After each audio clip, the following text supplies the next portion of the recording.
friends. Welcome back to another episode of the Medical Case of Jesus Christ. We are on the third episode where we're going to talk about the death of Jesus Christ. And I am your host for today, Dr. Victoria, and I'm joined with my beautiful fellow doctors.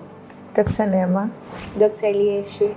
Yes, and as you have seen in the previous episode, we have discussed about agony, the agony of Jesus Christ, because most of the times we usually keep to the fact that he was crucified or just that he died. But truly we have never analyzed the intensity of the sufferings that he went through in the agony. Now we have seen in the agony that he had a lot of physiological changes that might have happened because of his human body through blood loss, or maybe then increased blood pressure, or just different circumstances that would have caused or rather brought even deadly repercussions. So we know that Jesus died. That is what the scripture says. But from the medical perspective of it, can we really say that Jesus died? Well, from the medical perspective, first of all, we need to understand what is death. So death is that this person has no vitals, This person has no signs of life. And from the medical field, how do we term that this person is not alive? We need to first look, is this person having any breathing movements? Yeah, so breathing is one of the signs of life. Is this person having any pulses that are felt? It's another sign of life.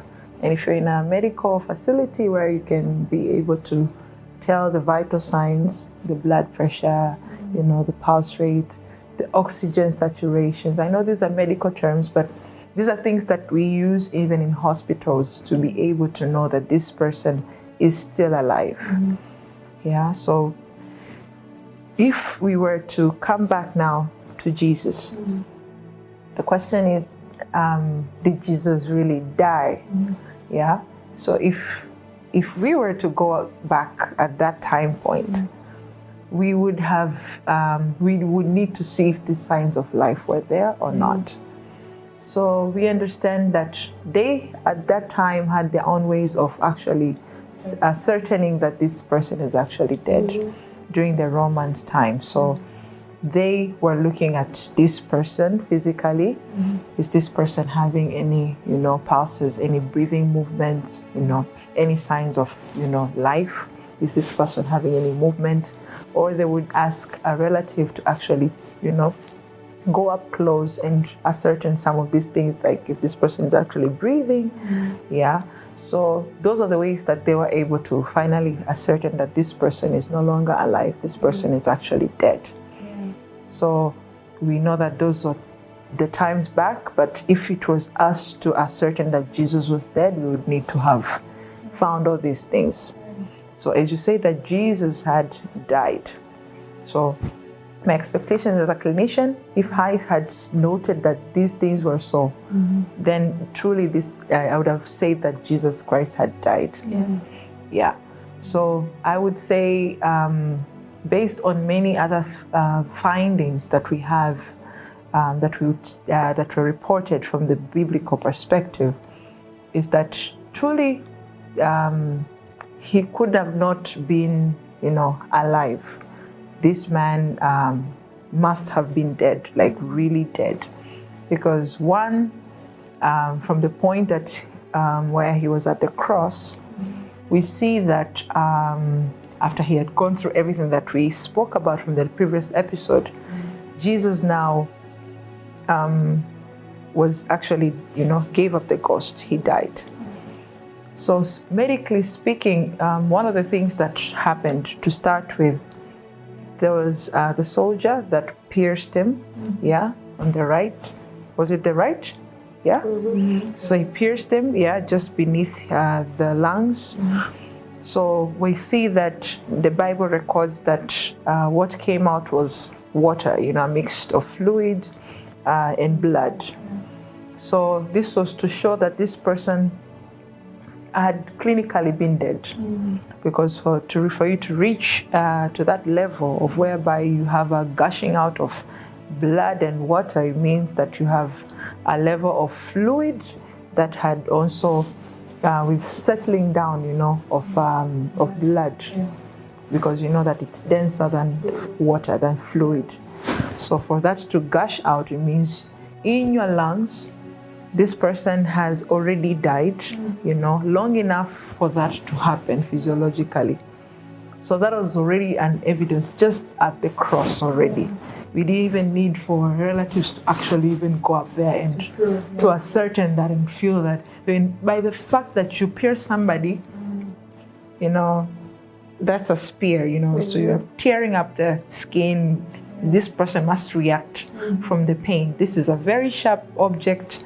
You must show some movement to the point that it enters to your lungs without any movement. That's impossible for you to be alive and still go through that. So all these are already signs of life that we're seeing just from the cross. We have not even gone ahead to other evidences. Now, if you look even at the scriptures, they say that the soldiers, they try to kill, they usually break the bones of the ones that have not died yet, because they know that if they break the bonds, then this person might be asphyxiated and they won't have enough oxygen. So in that case, they will die even faster. But then when they reached to Jesus, they did not break any of his bones, because to them he was already dead. So this is me just trying to certify that truly he died by the scriptures, but even the way that you explained, even the piercing part as well. Now, Dr. Elieshiupendo, so for instance, at this particular modern times that we are in, so the body of Jesus Christ is brought in the facility, in the medical facility. What are the postmortem findings? And Dr. Neema, you can chime in as well. What are the postmortem findings that we expect to find on his body? Thank you.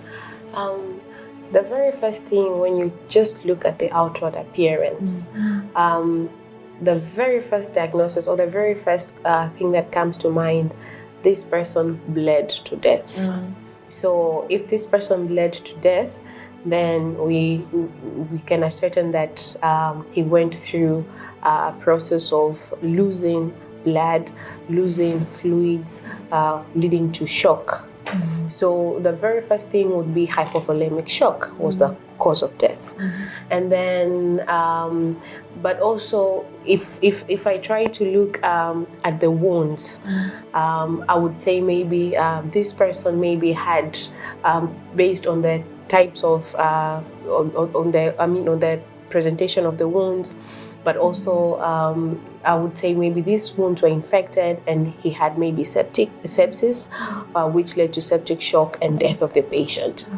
Now, when I go further to open up his body, I want to go, because this is just the physical presentation, but also want to delve deeper.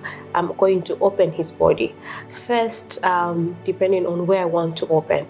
If I open the head, if this person was beaten on the head, because the scriptures tells us that he was beaten, and he was told to prophesy who bet you, right? So if I open his head, let's say now I'm starting from one direction going to the other, I would say maybe this person had, if it was an intense blow on the head, this person would have been bleeding in the brain. Maybe he had a subarachnoid hemorrhage, or he had a different kind of hemorrhage that would have led to severe complication, which led to brain death and also total collapse.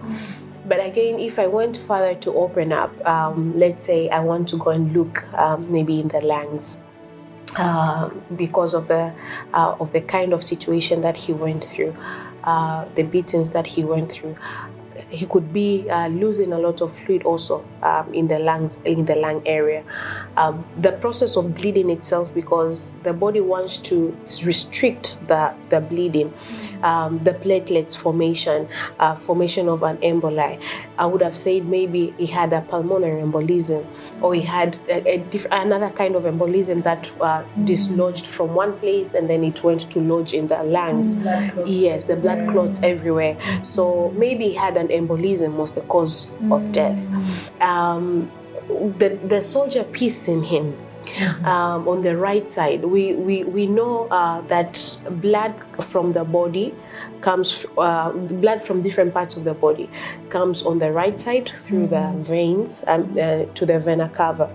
So hitting on the right, maybe the soldiers might have hit the lungs, leading to lung collapse, but also hitting those major blood vessels, which cause him to further bleed internally.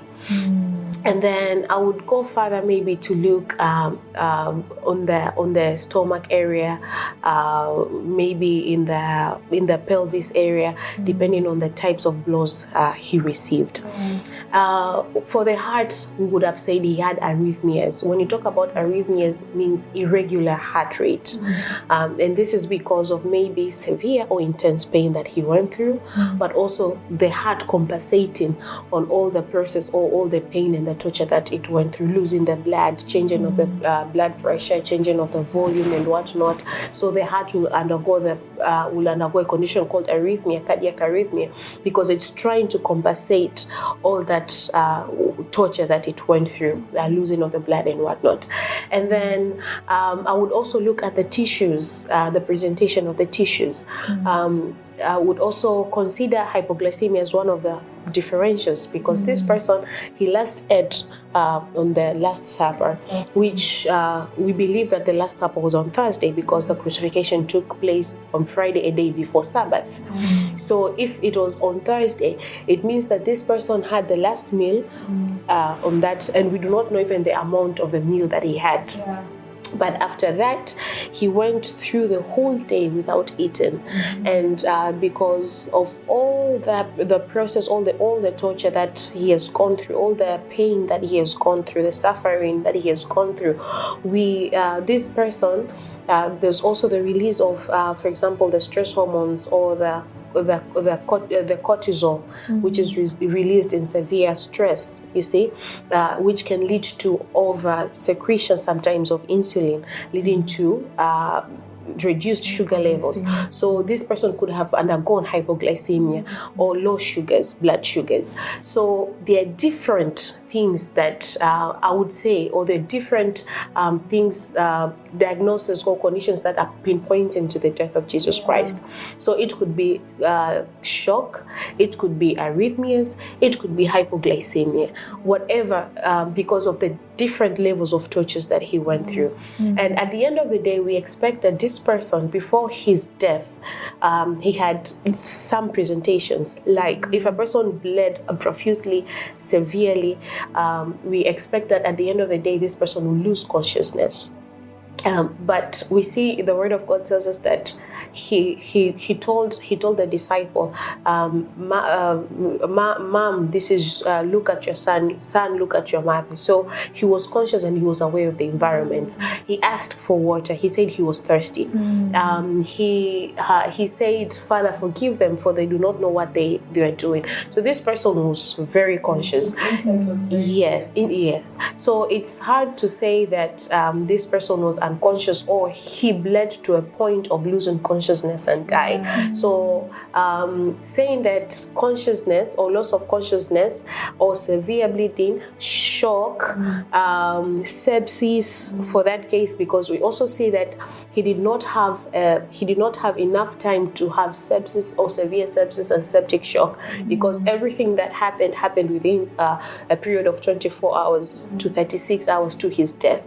So all those things that we are expecting to be one of the causes of his death are actually not the causes of death. But in my post-mortem findings, these are the things that I'll be looking for, or these are the things that I'll be expecting to find. Yes. To add on that, So you also expect this person went through different blows that we mentioned. Yeah, he was beaten by those big guys. So we know that his soft tissues must have gone through a lot of damage. So maybe his eyes were swollen, maybe he had ecchymosis, maybe he might have lost some teeth. Yeah, if the blows were that severe.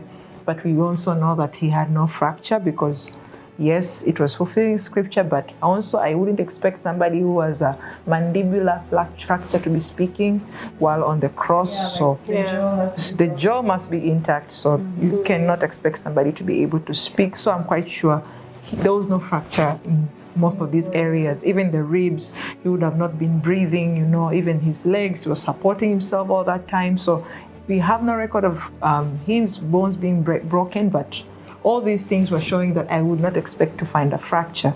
But yes, I would expect to find all these wounds and, all this swollen face to the point that probably he would not be recognizable by people, that know him because of the massive, swellings and the bleeding. The lips must have been swollen, the eyes, the piercing on the head.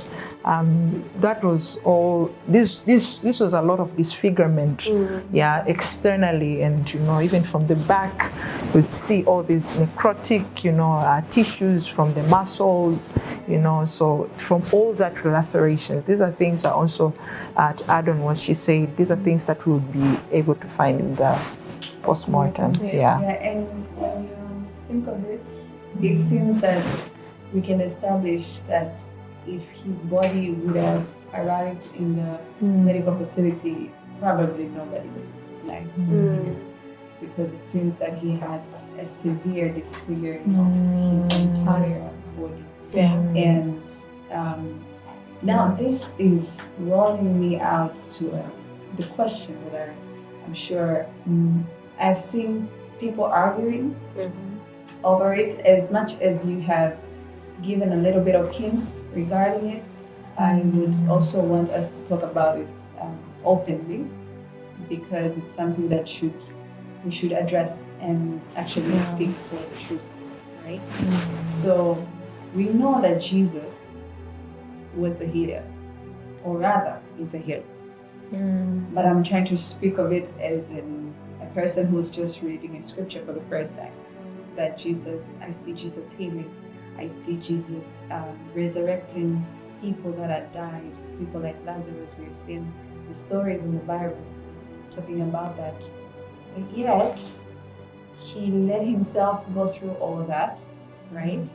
And all this led to him dying. Now we have assessed this medically and in a human way, that what kind of physiological changes that he had gone through to reach to a point that he had reached.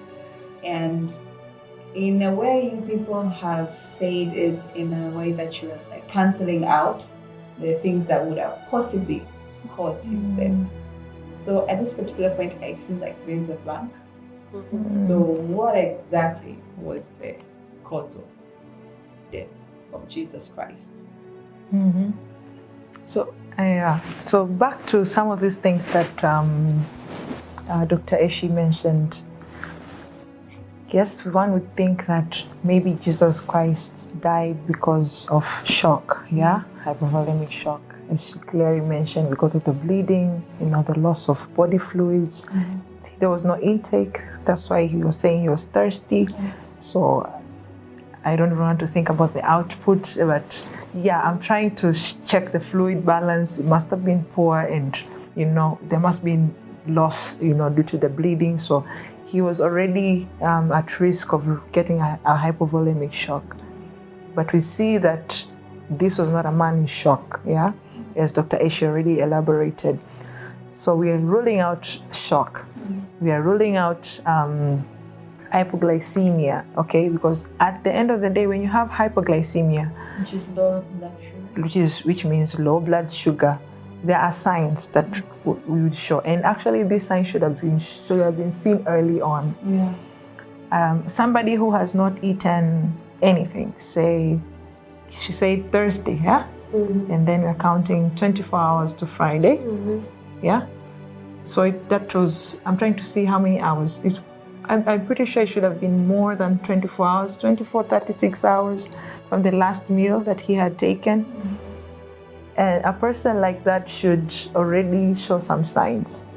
Yeah, you're lethargic, you are showing, you can even be convulsing, depending on the level of hypoglycemia, the level of blood sugar that you have. There are certain signs, because your sugar is important for metabolism. It gives you energy. So this is an energy source to vital organs, your brain, your heart. All these depend on your glucose level. Right. So if you have that low glucose from all this time, you should start showing some signs. If it's affecting the brain, you start convulsing, your mental status will be deteriorated, so you would have not been able to recognize people, you'd have seen if it was the heart that was affected, from the beginning we would start seeing some signs, he would not be able to, it would affect even his breathing, the cardiac output, the heartbeat would have been poor, the contractility would be affected. So all the blood supply to the tissues would be impaired. So at the end of the day, this person can go through a lot of things. One of them, we call it metabolic acidosis. He could go to an hypoxic state, which means there is low oxygen in your body. So if all these things had really happened, we would have seen signs early on until his death. So we see Jesus Christ still speaking, still being able to breathe, which was almost, I can say it's impossible for a human being all that time, from the point he was kept on the cross, to be talking all that time. So we see that the Bible records that Jesus Christ gave up the ghost. He gave up the ghost, and that's when we see that all these signs of life, including him speaking, he was no longer speaking, he was no longer making any movements. The man came and the soldier came and pierced him, there was no any movement. So it was until that timing of when the Bible records he gave up the ghost, that's when we are seeing all these absent signs of life. So we have, as Dr. Eshi mentioned, all these things have been ruled out. It's impossible that any of these could have been the cause of his death. So he died only when he gave up the ghost, only when he decided to die. So that is, medically speaking, that is impossible. It must have been a supernatural power enabling him to stay alive all that time. It's impossible that he died, naturally. Impossible that he died willingly, because, at that point you can't decide to live or die. We see patients in the hospitals who are in such a critical state, who are in shock, who are having hypoglycemia, who are having sepsis, who are having all these critical conditions.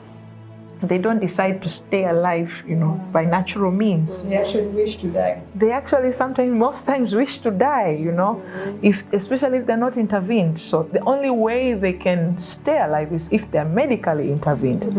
These patients are in ICU, for status of Jesus Christ, this man should have been in ICU. I was expecting him to have had a lot of complications, intubated with blood products around him, surgeons flooding all around him, trying to stitch him here and there, stabilizing him, fluids, That's the status I would expect him to be having, so that he can at least stay alive. But he didn't have any of this. And the Bible is saying that he died after, that record of giving up the ghost.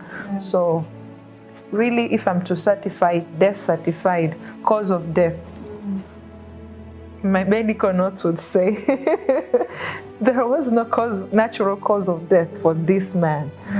He only died by supernatural means. It cannot be explained by any medical, terminology or any scientific reasoning. But also, I would like to add is that in the scripture he says there are two instances, because the first instance he said that he has been given the power to lay his life and to take it back. That is one. But also the second instance was he said, Father, I give you my spirit. Or I'm paraphrasing. I commit to you my spirit. You see, in a medical field, or in my experience of working, I have never met a patient, even during providing service to the patient, I have never met a patient, one, who has utterly claimed, or who has utterly said that they have the power to lay their life and to take it back. One. Two, they commit their spirits to God even while they're receiving health care. So usually when they come to the hospital, or when we have patients who are seeking medical care, they always are hopeful of coming out alive. And if for example, Dr. Neema said that a patient is in the ICU, they're usually unconscious and whatnot, they have mechanical support to help them to extend their days.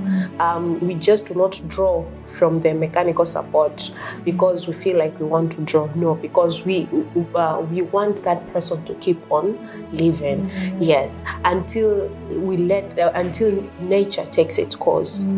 So and when we have that, we usually have a diagnosis, because this person came with this condition. He had 1, 2, 3, 4 symptoms. These symptoms, they presented this way, and we have proof of investigations that are supporting the symptoms, and then we have the final conclusion. So even when we are certifying, for example, a patient came, they had maybe they could not pass urine, and when you do further investigations, you find that they have a kidney injury, and then maybe dialysis was done or dialysis was not done. At the end of the day, you can certify death, that the cause of death was this condition, maybe a kidney disease. The kidney disease came as about of 1 to 3. Yes. So we have a lot of things to prove or to back up that this person had. This was the underlying cause of death. Now, when it comes to Jesus Christ, we have a lot of differentials. We have a lot of things that we're saying, there is this one could be the cause, this one could be the cause, this one could be the cause. But actually, the exact thing saying that this is the exact cause of death of Jesus Christ, we do not have it in the medical field, but also in the scriptures. It just tells us that He Himself gave up the ghost. Yes. So you analyze it generally is that Jesus did not die because something physically made Him to die. Yeah, nothing killed him. If you backtrack from the time He was going through the sufferings up to the time of His death, it seems that everything was just supernatural. Yeah. Because it's also very unnatural for a human being to stay alive up to that particular point. I actually have a question I would like to ask you, Balige.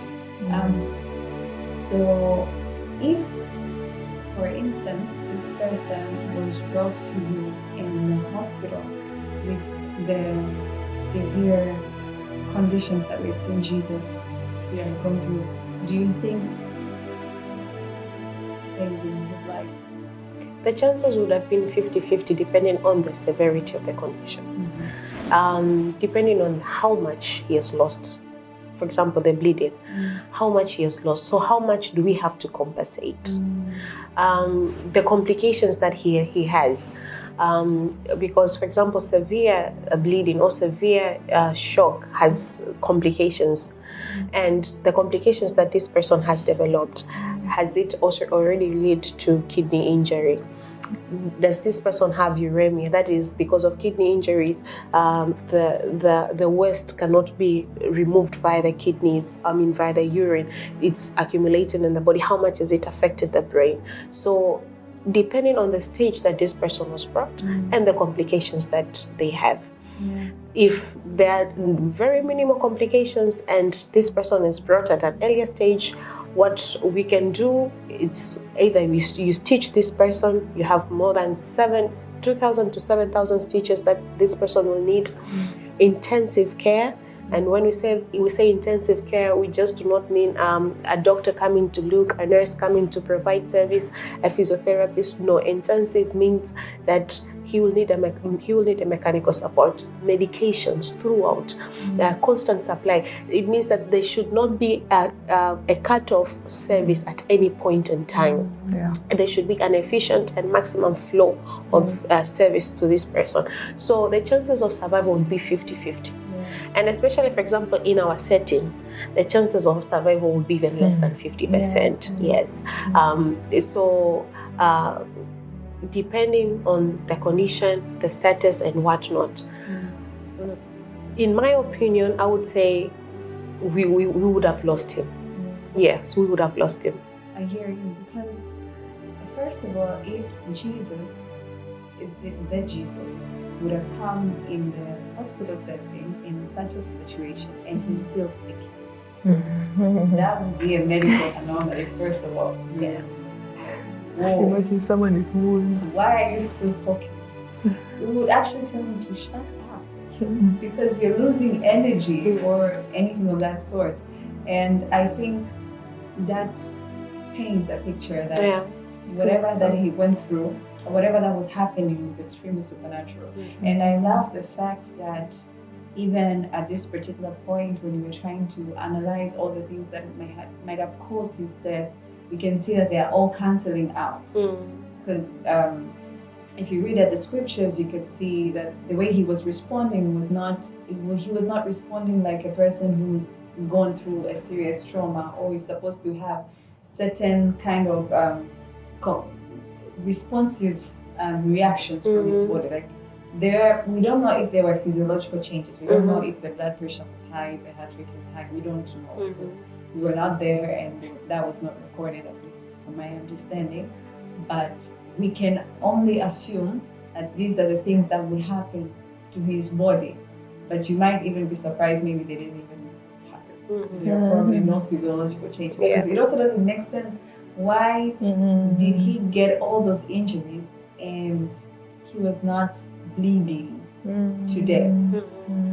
It doesn't make sense at all. So I think just analyzing it from the standpoint of when he was being punished from the scourging part until he was crucified to his death, everything that happened was very supernatural. Yes. And also to add, the Bible tells us that before his death, he there was a point he said that after he had seen, and I don't know what he saw, but when he had seen it is finished, he said, "I am thirsty." You see, so it also tells us that those, in a medical point of view, really.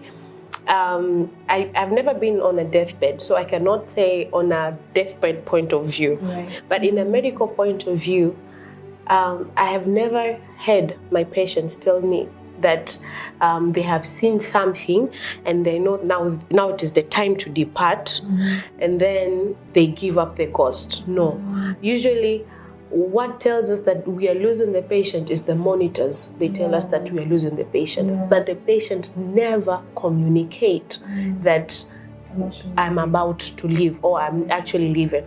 But I think it is in Luke, if not Mark. He said after he had seen all, after he had, the word was after he had seen it is finished. He was thirsty. He said, "I am thirsty." Yes. So. In my experience, none of my patients have never told me this is what I have seen and I am about to go.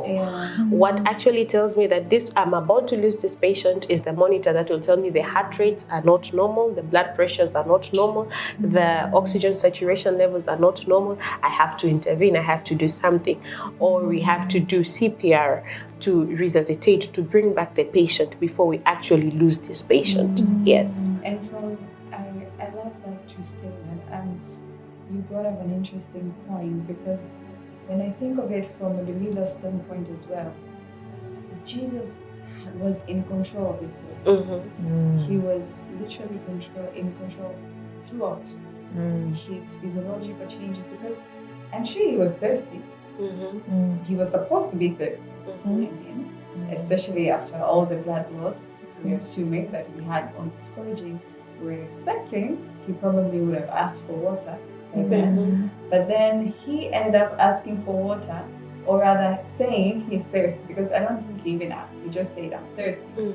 Right when he realized, oh, now I see it is finished. So now I'm thirsty. So for me, it's like it's a wow factor that he was able to control even his own state of response of his whole human body. Yes.